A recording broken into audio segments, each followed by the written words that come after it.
수미텔이라고 하는, 이 국정원에서 포스트 사실상에 우리 쪽에 뭐, 로비스트, 정보요원, 뭐, 요런 사람이 있었습니다. 전 정부를 거쳐서 굉장히 오랫동안 12년 이상을 활동을 해온 사람인데, 이 사람이 갑자기 미국의 FBI에 의해서, 일종의 이제, 포착이 된 거죠. 체포. 네, 체포가 된 겁니다. 그래서 체포된 내용에 대해서는 이 사람이 무슨 국익을 빼돌려 갖고 무슨 마탈이나 뭐 이런 것처럼 테러를 하거나 국익을 빼돌린 건 아니고 근무하는 과정에 이제 불법적인 자금을 받았다라는 부분이 기소가 된 거예요. 근데 그 안에서 이제 또 명품백을 받았다 그래 갖고 갑자기 또 이게 명품백이라는 키워드로 올라오고 있는데 사건 개요에 대해서 먼저 확인을 하겠습니다. 네, 미국 외교협회 선임연구원 수미테리가 최근에 한국 국가정보원으로부터 수천만 원의 자금 지원과 해외 명품 가방 등을 받은 혐의로 미 연방검찰에 의해 기소됐습니다. 기소장을 보면 돈과 명품이라는 불법적 거래 관계뿐 아니라 한국 정부가 원하는 내용으로 전문가 칼럼을 요청하고 수미테리가 이걸 반영한 글을 워싱턴 포스트에 게재한 혐의도 있습니다. 설마 디올백이 수미한테 가 있진 않겠죠? 에헤이. 네. 그렇게 저렴한 걸. 그렇죠? 네, 좀 비싼 외교가 걸 아니 줬겠죠? 외교 저기 면세까지 다 혜택 받아가지고 샀대요. 비서관 줬다니까 무슨 야. 말이야. 하여튼 중간에 누가 또 영수증 가로채갖고 또 쓰던 거 중고로 넘겼나 싶어가지고 아무튼 이 언니도 명품 백을 선물로 받았답니다. 네. 근데 중요한 건 그게 아니라 이 사람이 무슨 용도로 이용이 됐냐는 거죠. 왜? 이 사람은 이제 애초에 국정원에서 할 때는 이 사람이 일하고 있는 분야 안에서의 일종의 이제 정보 취득을 위해서 쉽게 말하면 저쪽에서 그 업무 중에 취득할 수 있는 정보들을 같이 공유하기 위해서 이제 이 사람 포섭을 한 건데 이 사람이 윤석열 정부 들어와서 부쩍 활동이 많아져 갖고 포착이 된 거예요. 근데 그 많아진 활동 중에 뭐가 제일 많아졌냐? 윤석열 정부 외교 정책에 대한 일종의 홍보 내지는 뭐 정당성을 주기 위한 목표를 가지고 조작된 칼럼들을 썼다는 거예요. 의도된 칼럼들을 썼다는 거죠. 그러니까 그 내용을 한번 보도록 하겠습니다. 네, 작년 3월 7일에 미국 워싱턴 포스트에 한 칼럼을 게재했는데 제목은 한국이 일본과 화해를 위해 용감한 발걸음을 내딛는다. 이거를 이제 연방검찰이 확인해 보니 한국 정부가 수미테리에게 제공한 내용들과 일치됩니다. 결국은 원고의 어떤 자료가 될 만한 것을 주고, 지금 그 반일 감정이 일어나고 있고, 뭐, 한국민들 분위기가 안 좋으니까 외국에서 이러한 내용으로 글을 써달라라고 공식적으로 외교부에서 요청을 해갖고 이 글을 쓴 거고, 거기에 대해서 대가까지 지불을 했다는 거죠. 심지어 글 마음에 드세요? 라고 확인하는 연락까지 주고받았다는 겁니다. 그리고 뭐 처음에는 사실 이미 이 이슈와 관련한 많은 기사가 있다면서 부정적으로 반응을 했거든요. 근데 뭐 무슨 이유에서든지 갑자기 이제 외교부 직원한테 요거 칼럼 작성에 필요한 정보를 요청을 합니다. 뭐가 있었겠죠?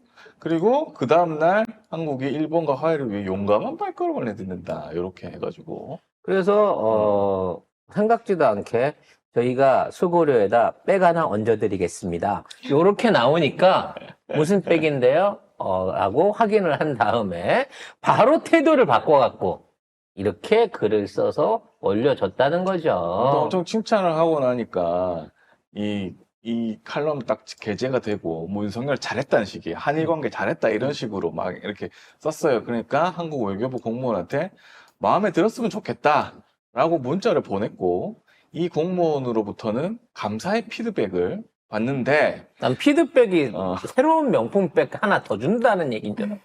이 공무원이 외교부 내 고위직들이 이 칼럼을 회람을 했고 당신의 열정에 감사드린다. 대사님과 국가안보보좌관님이 너무 좋아하신다. 그러니까는 국가안보보좌관하고 대사하고 외교부 장관들이 전부 다 작정을 하고 미국에서 댓글 부대를 돌렸구만. 그렇죠. 칼럼을 써달라고 아예 청탁까지 해가지고 이거를. 일본이랑 잘 지내야 된다, 일본이랑 잘 지내야 잘하는 짓이다라는 걸 해갖고, 윤석열을 비롯한 친일파들이 마음이 매우 흐뭇하였으며, 관계된 공무원들이, 야, 이거 우리 실적 제대로 올렸다라고 매우 기뻐했다는 거 아니에요. 근데 웃기는 건 지금 이 정권에서는 뭐라고 해요? 문재인 정권 때다 이 일을 하고 있거든요.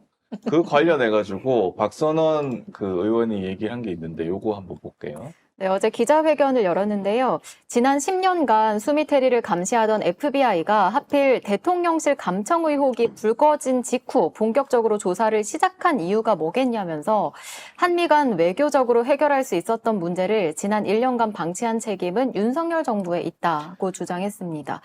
특히 그 수미테리 혐의 내용 중에서 박근혜 정부 때 내용이 8개 항, 또 문재인 정부 12개, 또 윤석열 정부 첫 해 발생한 게 무려 20개 항에 걸쳐서 기술돼 있는 사실을 지적했습니다. 그러니까 윤석열 정부 출범 이후 1년 동안 발생한 게 20개 항인데 그 박근혜 문재인 정부 다 합친 거랑 똑같은 거예요. 요 1년 동안 한 게 8년치랑 똑같은 거야. 그래서 얘를 처음으로 섭외한 건 박근혜 정부 때인데, 그리고 문재인 정부 때 유지가 됐고 지가 받아들였는데 지금 와서 이 모든 게 문재인 정부 탓이라는 거야. 아니 하려면 박근혜 정부 탓이라고 하든가. 시작은 박근혜부터였으니까. 아니면 전 두 정부를 딱 집어가지고 박근혜 문재인 정부 때부터 뭐 관행적으로 있어왔던 일이라서 체크를 못했다 이러고 나오는 게 맞지. 갑자기 지금 모든 게 문재인 정부 때 사는. 그러면 그 칼럼 20개도 문재인 정부가 시켜서 썼냐고. 그리고 그 전에 칼럼들도 다 이런 식의 칼럼 아니에요, 다. 그래서 이 사람은요. 맨투맨으로 미국에 있는 고위급 간부들, 지부장들이 따로 이렇게 쉽게 말하면, 따로 특별 관리를 했다는 거야. 막 던져주는 게 아니라 필요할 때마다 뭔가 여론조성이나 이런 걸 필요했을 때마다 따로 건별로 피를 줘가면서 따로 이거를 작성을 시키고 이걸 냈던 것 같아요. 왜냐면 일반인이 워싱턴 포스트 같은데 글을 쓰겠다고 해서 막 받아주는 거 아니잖아요. 그만큼 이 수미테리라고 하는 분이 그 안에서 영향력이라든지 어떤 그 연결고리를 갖고 있었기 때문에 우리 입장에서 그냥 막 뿌리는, 쉽게 말해서 야 이거 해 내일 당장 써라고 해서 하는 게 아니었다는 거지. 따라서 이번에도 먼저 선거절했다가 나중에 받았을 때는 그거겠지. 조금 더 생각해 드리겠습니다. 그 얼마까지 알아보고 오셨는데, 지난번에 10,000불 드린 건 저희가 이번 한 20,000불로 해드리겠습니다. 그거 갖고 많이 모질했는데요. 그럼 명품백을 하나 추가로 드리는 건 어떨까요? 요런 거래들을 했을 거라는 거야. 근데 이제 이 누구냐는 이 사람이 뭔데 이렇게 했냐라고 하는데 뉴스버스가 요 검사 기소장을 입수를 했대요. 요거 좀 볼게요. 네, 검찰 기소장을 보면 10년간 테리를 관리한 국정원 요원이 총 3명이거든요. 첫 번째는 2013년 6월부터 2016년까지였고, 그리고 두 번째는 2017년 8월부터 2020년 8월까지, 그리고 그 이후에는 세 번째 요원인데, 이 사람이 윤석열 정부가 출범한 이후에 테리에게 총 37,000여 달러의 금품을 제공하는 역할을 했습니다. 그리고 이 사람이 원래 서울에서 태어나서 72년생이고 태어나서 아버지가 간암으로 사망한 후에 12살 때 어머니와 함께 미국 하와이 이민길에 올랐고 버지니아주로 가서 터프츠대 정치학 박사를 받은 뒤에 2001년에 CIA에 취업을 합니다. 그 다음에 2008년까지 CIA에서 근무를 하면서 동아시아 분석가로 명성을 날렸다고 하고 오바마 정부 그 다음에 부시 정부 다 일을 했어요. 그래가지고 한국, 일본, 오세아니아 정책을 담당을 했었다. 이렇게 얘기를 하고 있습니다. 근데 생각을 해보세요. 만약 이 사람이 고급 정보나 미국의 위해가 될 수 있는 정보를 빼내거나 행위를 했다 그러면 이렇게 긴 기간 동안 잡히지 않았을 거란 말이에요. 근데 이번엔 왜 잡았냐는 거지, 이번에는. 그냥 평상적으로 그냥 두고 보던 거라, 아, 얘가 또 돈 받고, 용돈 받고 썼구나라고 하면 지나가는 거야. 금액도 다 파악하고 있잖아, 미국 정부는. 근데 새삼스럽게 이번에 잡아 넣은 이유가 뭐겠냐는 거지. 뭔가 외교적으로 내지는 이런 그 관리 라인 안에서, 이런 정보 교환 라인 안에서 뭔가 트러블이 일어난 거예요. 미국 입장에서 기분 나빠서 야, 한국에 뭐 어떤 형태로든 경고 좀 해야 되겠다. 얘들 좀 손 좀 봐야 되겠다. 라고 하는 기조가 생겼기 때문에 지금 깐 거라는 거지. 그럼 뭐 때문일까라는 거야. 어? 뭐 여기 기사의 말로는 도청 들킨 거 관련해갖고 그것 때문에 그때부터 수미주를 조사했, 수미주는 테리. 통화까지. 죄송합니다. 이 수미테리를 조사했다고 하는데 국정원 도청은 국정원이 아니라 그 대통령실 도청은 미국 측에서도 사실은 이거 문제되는 거 아닐까 했는데 쥐들이 알아가지고 아니라고. 이건 정말 착한 도청이라고. 악의가 없다. 악이 없는 도청인데 우리는 도청다 하나도 기분 안 나빠. 그게 뉴스에 다 났는데 인터넷에 또 올라와 있는데 뭐 무슨 아유 그런 걸 악의가 갖다가 없잖아요. 그거에 대해서 뭐 조사를 못하게 하거나 발표에 압력을 주기 위해서 했다? 그건 말이 안 되는 거고요. 결론적으로는 그쪽 라인이, 그쪽 그 동아시아 라인이 뭔가 이제 다른 어떤 기조를 바꿔가고 있는 게 아닌가라는 생각이 들어요. 내부 안에서. 더 이상 한국 쪽에 연결고리를 만들어둘 필요가 없다라고 생각했을 수도 있죠. 이제 문평은 어떻게 생각하세요? 폐기라고 맞을 수도 있죠. 이 라인에 대한. 이 수미텔이라는 사람은 한국 정부라고 얘기하지만 한국 정부가 아니고 한국 내 보수 세력의 끈앞을 같은 사람이었어요. 왜냐하면 문재인 정부가 한반도 평화 프로세스를 진행하고 북한과 화해 모드 조성할 때 그 부분과 관련해서는 지속적으로 비판적인 칼럼을 내고 있거든요. 그래서 이 정부가 사람은 시키는 대로 하는 것도 아니네요, 그럼? 아니에요. 그러니까 보수 쪽 보수 세력이에요. 음. 보수 세력과 연관이 있는 거고요. 이분이 지금 현재 예전에는 CIA와 백악관에서 근무를 했다고 하지만 지금은 미국 외교협회 선임연구원이라는 직책을 달고 있거든요.